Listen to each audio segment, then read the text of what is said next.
Hello friends, welcome to Arya Socio Academy. Please like, share and subscribe my channel and also press bell icon. Hello friend, welcome to Arya socio academy. आज के MCQ शुरू करने से पहले शुरू करते हैं। आज का एमसीक्यू शुरू करने से पहले पिछले एमसीक्यूज का आंसर जान लें। क्वेश्चन था आइडियोलॉजी एंड यूटोपिया नामक पुस्तक किसने लिखी है। ऑप्शन है सी राइट मेल, बी कार्ल मैनहीम, सी स्पेंसर, डी हीगल। तो आइडियोलॉजी एंड यूटोपिया नामक बुक किसकी है? कार्ल मैनहीम की महोदय की है। तो 20 का आंसर हमारा यहाँ हो जाता है बी। जिन्होंने सही उत्तर दिया है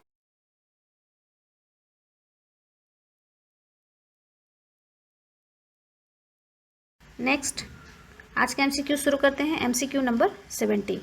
क्वेश्चन नंबर 1, सामाजिक परिवर्तन का उतार और चढ़ाव के रूप में विश्लेषण करते हुए सीमाओं के सिद्धांत का किसने प्रतिपादन किया है? ए पार्सन्स, बी किंसले डेविस, सी स्पेंसर, डी सोरोकिन। तो सामाजिक परिवर्तन में उतार और चढ़ाव का सिद्धांत या सीमाओं का सिद्धांत या पेंडुलम का सिद्धांत, ये सारे सिद्धांत कौन देता है? सोरोकिन महोदय देते हैं। वो 3 तरह की संस्कृति बात करते हैं और बताते हैं कि व्यक्ति क्या है, इन्हीं तीनों संस्कृतियों को अपनाता है और एक सीमा तक जाता है, फिर वो वापस उसी में आता है। तो इस तरह से वो 3 संस्कृति की बात करते हैं। आइडियलिस्टिक, आइडिएशनल एंड सेंसेट, 3 तरह की कल्चर की बात करते हैं और इसी तीन तरह के कल्चर को व्यक्ति अपनाता है और एक पेंडुलम की भांति उतार चढ़ाव इसमें होता रहता है।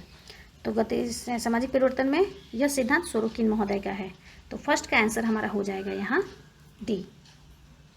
नेक्स्ट क्वेश्चन नंबर 2, समाजीकरण का आत्मदर्पण दर्शन सिद्धांत किसने दिया है? ए दुर्खिम, बी कूले, सी मॉर्टन, डी फ्राइड। तो समाजीकरण से संबंधित वीडियो बना हुआ है, वहाँ देखेंगे तो इसका आंसर आप इजीली जान जाएंगे। आत्मदर्पण दर्शन सिद्धांत कूले महोदय ने दिया है। तो 2 का आंसर हमारा यहाँ हो जाएगा बी। नेक्स्ट क्वेश्चन नंबर 3, सामूहिक प्रतिनिधान की अवधारणा किसने प्रस्तुत की है? ए कूले, बी फ्राइड, सी मीड, डी दुर्खिम। सामूहिक प्रतिनिधान की अवधारणा दुर्खिम महोदय देते हैं। तो 3 का आंसर हमारा हो जाएगा यहाँ डी। नेक्स्ट क्वेश्चन नंबर 4, किसने सामाजिक नियंत्रण को 2 प्रकारों में प्रत्यक्ष तथा परोक्ष में वर्गीकृत किया है?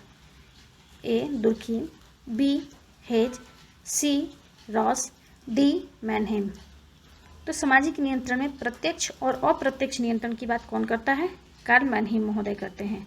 तो 4 का आंसर हमारा हो जाएगा यहाँ डी। नेक्स्ट क्वेश्चन नंबर 5, सामाजिक परिवर्तन का सीमा सिद्धांत किसने दिया है? अभी हम लोगों ने क्वेश्चन नंबर 1 में इसकी चर्चा की है। ऑप्शन ए है आकबर्न, बी पेरेटो, सी मार्क्स, डी सोरोकिन।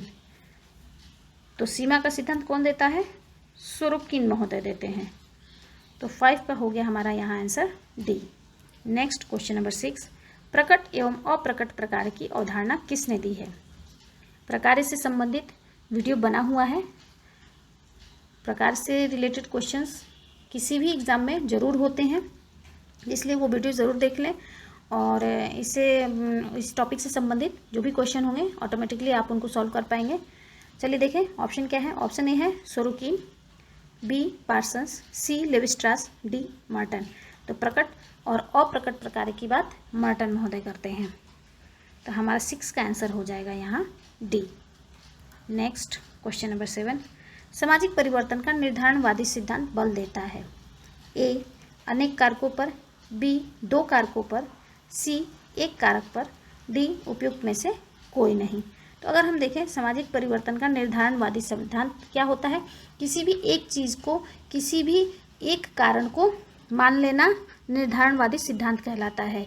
जैसे मार्क्स आर्थिक निर्धारणवादी कहलाते हैं, वेवलेन प्रौद्योगिक निर्धारणवादी कहलाते हैं, आपको सोरोकिन या लेस्ली वाइट जो सांस्कृतिक निर्धारणवादी कहलाते हैं। तो ये क्या है, सिर्फ मानते हैं कि कोई सिर्फ एक रीज़न, कोई एक कारण के चलते समाज में परिवर्तन आता है। तो इस तरह से ये क्या एक कारक पर बल देते हैं, एक किसी भी परिवर्तन के पीछे किसी एक कारण को बताया जाए तो उसे निर्धारणवादी सिद्धांत कहते हैं। तो 7 का आंसर हमारा यहाँ हो जाएगा सी। नेक्स्ट क्वेश्चन नंबर 8, वर्गीकृत तथा विवरणात्मक नातेदारी शब्दावली किसने दी है? ए मार्गन, बी हट्टन, सी रिवर्स, डी एस.सी. दुबे। तो वर्गीकृत तथा विवरणात्मक नातेदारी शब्दावली मार्गन महोदय ने दी है। इन्होंने 2 तरह की शब्दावली की बात की है। जैसे अगर हम अंकल कहते हैं तो फूफा को भी अंकल बोलते हैं, बुआ को भी अंकल बोलते हैं। तो ये क्या है, वर्गीकृत में आ गया। विवरणात्मक में जैसे पापा के लिए पिता ही है, माँ के लिए माँ शब्द ही है, भाई के लिए भाई शब्द है। तो अर्थात हर संबंध का बुआ अलग है, चाची अलग है, मामी अलग है। तो ये क्या है, एक यह विवरणात्मक नातेदारी हो गया। तो इस तरह से मार्गन ने 2 तरह के नातेदारी शब्दावलियों की बात की है। तो यहाँ 8 का आंसर हमारा हो जाएगा ए। नेक्स्ट क्वेश्चन नंबर 9, प्रकृति से निकटता विशेषता है। प्रकृति से निकटता किस समाज की विशेषता है? ए कृषक समाज की, बी नगरीय समाज की, सी औद्योगिक समाज की, डी उत्तर औद्योगिक समाज की। समाज से संबंधित वीडियो बना हुआ है, उसको आप देखेंगे तो इसका आंसर वहाँ आपको आसानी से मिल जाएगा। तो प्रकृति से कौन सबसे निकट होता है? कृषक समाज के लोग होते हैं। तो 9 का आंसर हमारा क्या हो जाएगा यहाँ? ए। नेक्स्ट क्वेश्चन नंबर 10, निम्नलिखित में से किसे प्राथमिक समूह नहीं माना जाएगा? प्राथमिक समूह किसे नहीं मानेंगे? ए परिवार, बी आयु समूह, सी पड़ोस, डी भीड़। तो कूले महोदय ने परिवार पड़ोस को क्या है, प्राथमिक समूह में रखा है। लेकिन आयु समूह क्या है, यह एक अर्ध प्राथमिक समूह है और भीड़ कोई समूह नहीं है। तो यहाँ प्राथमिक समूह नहीं है। तो हमारे अगर देखें तो यहाँ 2 ऑप्शन बन रहा है, क्योंकि आयु समूह है यह अर्थ प्राथमिक समूह में आता है और भीड़ कोई समूह में नहीं आता है, यह समूहीयता में आता है। तो इस तरह से अगर देखें तो 10 का आंसर मोस्ट प्रोबेबली डी बन रहा है। वैसे बी भी, अगर डी भीड़ ना हो, कोई और ऑप्शन हो तो यहाँ बी भी हो सकता है, लेकिन आंसर यहाँ 10 का डी बन रहा है। नेक्स्ट क्वेश्चन नंबर 11, हिंदू संस्कार पुस्तक किसने लिखी है? ए राजबली पांडे, बी जी.एस. खोरिए, सी एस.सी. दुबे, डी के.एम. कपाड़िया। तो हिंदू संस्कार यह बुक राजाबली पांडे का है। 11 का आंसर हमारा हो गया यहाँ ए। नेक्स्ट क्वेश्चन नंबर 12, संस्कृतिकरण की प्रक्रिया निम्नांकित में से किस एक से संबंधित है? ए धार्मिक समूह, बी अंतर समूह, सी संदर्भ समूह, डी प्राथमिक समूह। संस्कृतिकरण की प्रक्रिया किससे संबंधित है? संदर्भ समूह से संबंधित है, क्योंकि जब व्यक्ति किसी दूसरे समूह से, दूसरे व्यक्ति से अपना तुलना करता है तो जिससे हम तुलना करते हैं वो क्या है? संदर्भ समूह होता है। और जब तुलना करते हैं तभी संस्कृतिकरण की प्रक्रिया शुरू होती है। जब उसके तुलनात्मक रूप से उसे हम अच्छा मानते हैं तो उसके भाव, विचार, भावनाओं इत्यादि को जब हम ग्रहण करते हैं तो इसे ही संस्कृति ग्रहण करते हैं। तो 12 का आंसर हो गया हमारा यहाँ सी। नेक्स्ट क्वेश्चन नंबर 13, सापेक्षिक अभाव बोध की अवधारणा को किसने विकसित किया है? ए मार्टन, बी कूले, सी गिलिन, डी पार्सन्स। संदर्भ समूह से संबंधित वीडियो बना हुआ है, वहाँ देखेंगे तो आपकी हर चीज़ क्लियर हो जाएगा। आपके जो भी सवाल होंगे वो ऑटोमेटिक वहाँ क्लियर हो जाएंगे। सापेक्षिक अभाव बोध की बात वैसे तो सबसे पहले स्टाफर महोदय करते हैं और मार्टन इस चीज़ को और आगे बढ़ाते हैं। वो सापेक्षिक अभाव बोध के साथ साथ प्रत्याशित सामाजिकरण की भी बात करते हैं। तो यहाँ स्टाफर हमारा ऑप्शन में नहीं है, तो इसलिए हमारा यहाँ ऑप्शन मार्टन में आता है। तो 13 का आंसर हमारा हो जाएगा यहाँ ए। नेक्स्ट क्वेश्चन नंबर 14, अभौतिक संस्कृति की अवधारणा किसने दी? ए सोरोकिन, बी मैक्स वेबर, सी पेरेटो, डी आगबर्न। तो अभौतिक संस्कृति की अवधारणा आगबर्न महोदय देते हैं। इनकी बुक सोशल चेंज है, जिसमें वो संस्कृति को 2 भागों में बांटते हैं, भौतिक संस्कृति और अभौतिक संस्कृति। कल्चर पे वीडियो बना हुआ है, वहाँ आप देखिए, आपके बहुत सारे कन्फ्यूज़न वहाँ क्लियर हो जाएंगे। तो 14 का आंसर हो D. Next question number 15, the sociological imagination पुस्तक के लेखक हैं? A MacIver and Page, B Bottomore, C M N Srinivas, D C Wright Mills. The sociological imagination, यह बुक मिल्स महोदय की है। तो 15 का आंसर हमारा हो जाता है यहाँ डी। नेक्स्ट क्वेश्चन नंबर 17, समाजशास्त्र का उद्देश्य सामाजिक तथ्यों को वस्तु के रूप में मानना है। यह कथन व्यक्त किया गया है ए जिन्सबर्ग द्वारा, बी सिमेल द्वारा, सी आकबर्न द्वारा, डी दुर्खीम द्वारा। दुर्खीम से रिलेटेड वीडियो बने हुए हैं जिसमें उन्होंने सामाजिक तथ्य की बात की है। तो सामाजिक तथ्य की बात कौन करेगा? दुर्खीम महोदय करते हैं। तो इससे रिलेटेड वीडियो है, उसे आप जरूर देखें और आप सारी कन्फ्यूजन वहाँ आपका क्लियर हो जाएगा। तो 16 का आंसर हो गया हमारा यहाँ डी। नेक्स्ट क्वेश्चन नंबर 17, निम्न में से किसने इंडियन विलेज नामक पुस्तक लिखी है? ए एस.सी. दुबे, बी डी.पी. मुखर्जी, सी पी.सी. जोशी, डी नेहरू।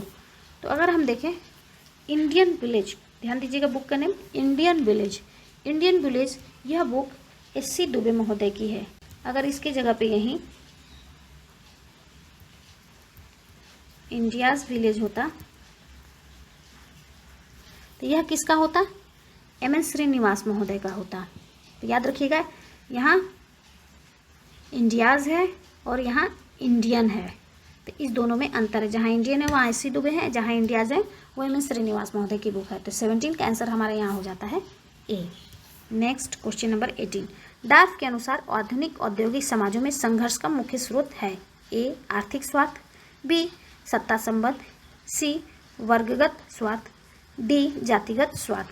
तो डार्फ ने क्या सत्ता संबंध को महत्वपूर्ण माना है। समाज में, औद्योगिक समाज में संघर्ष का मुख्य कारण क्या है? सत्ता संबंध है। 18 का आंसर यहाँ डी। मार्क्स जहाँ आर्थिक को महत्वपूर्ण मानते हैं वहीं डार्फ सत्ता को महत्वपूर्ण मानते हैं। तो 18 का आंसर हो गया यहाँ बी। नेक्स्ट क्वेश्चन नंबर 19, किसने कहा व्यवसाय और केवल व्यवसाय ही जाति प्रथा की उत्पत्ति के लिए उत्तरदायी है? ए नेस्फील्ड, बी रिजले, सी घुरिये, डी होकर्ट। तो यहाँ व्यवसाय जाति की उत्पत्ति क्या व्यवसाय का सिद्धांत नेस्फील्ड महोदय का है। तो यह बात नेस्फील्ड महोदय करते हैं। तो 19 का आंसर हमारा हो जाएगा ए।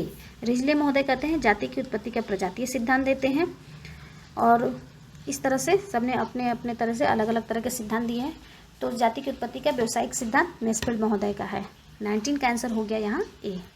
नेक्स्ट क्वेश्चन नंबर 20, संवादात्मक संप्रदाय के अनुसार समाजशास्त्र है? ए नकारात्मक विज्ञान, बी विशेष विज्ञान, सी सकारात्मक विज्ञान, डी सामान्य विज्ञान। समाजशास्त्र के विषय क्षेत्र के नाम से वीडियो बना हुआ है।